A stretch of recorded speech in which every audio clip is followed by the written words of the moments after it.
Stevie J here from Glow Up or Shut Up Wrestling Observer and Angry Marks with your UFC Ultimate Fighter 18 finale recap, and let's get started with the prelims, which starts with a Facebook bout.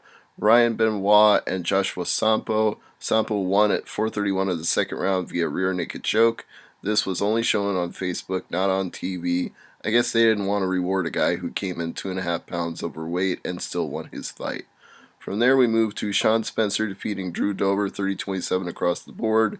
Dober was coming up in weight, and it showed. Spencer was stronger and was able to outbox him throughout the fight.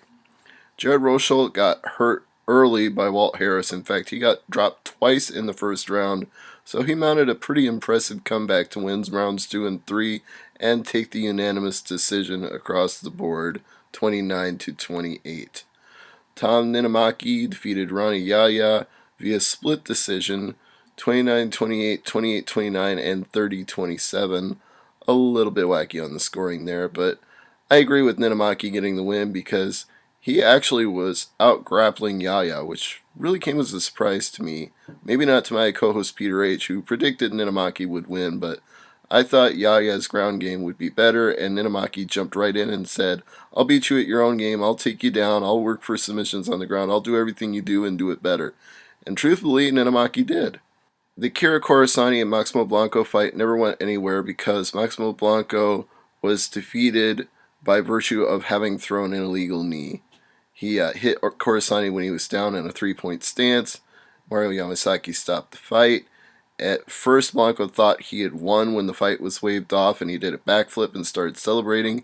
And then he had to go over and explain to him, "No, dude, you just got disqualified. You didn't win anything." So Akira Corisani picks up the win.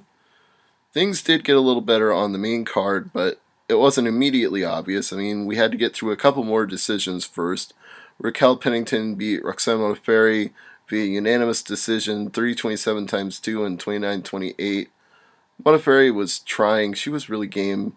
It sucks because I've followed her for such a long time. It's hard to see her take another loss. She's had like 6 in a row now, but Pennington was just outstriking her, outworking her, and Modafferi couldn't get those takedowns and was trying to. It just didn't go her way.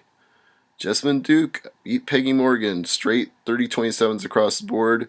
Very strong showing from Duke, and just really, Peggy Morgan, I thought, would have more. I thought she would be able to box with her and didn't. And Duke was able to get some late takedowns and rounds that helped solidify things her way, and pretty one-sided. I just felt like Duke was in control for almost the entire fight. Chris Holdsworth and David Grant was over pretty quick. He got a rear naked choke at 2:10 and tapped Grant out. So Chris Holdsworth is your men's winner of the Tough 18 finale. Juliana Pena needed a little more time to finish Jessica Rakoczy. In fact, she needed all but 1 second of the first round before Mario Yamasaki waved it off and said it was a TKO. And it was just totally one-sided because Pena had a takedown 30 seconds in and was working for positions and beating Jessica up everywhere she went. Got side control, got the full amount, just laid on the ground and pound. Rakoczy turtled up and covered her head with time running out in the round, and that was all Yamasaki needed to see. Which leads us to our main event in the lightweight division, Gray Maynard versus Nate Diaz. Nate Diaz was just all over him from the word go. He was rocking Gray Maynard with hands, rights and lefts, backed him into the fence, and was just turning him into a punching bag. Everybody was waiting for Yves Levine to step in and stop it. He finally did at 2:38 of the first round.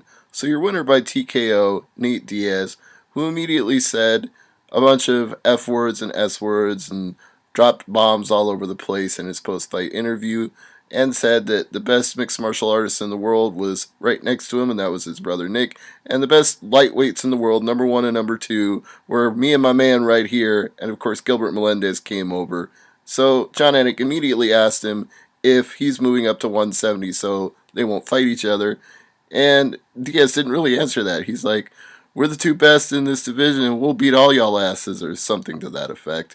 And then John Anik tries again to keep it on topic, and he's like, "Well, take us through the fight." And he's like, "Yeah, my man Melendez over here got robbed. He needs somebody to make this right. He should have gotten that title." And so Anik tries one more time. "Your thoughts on the fight?"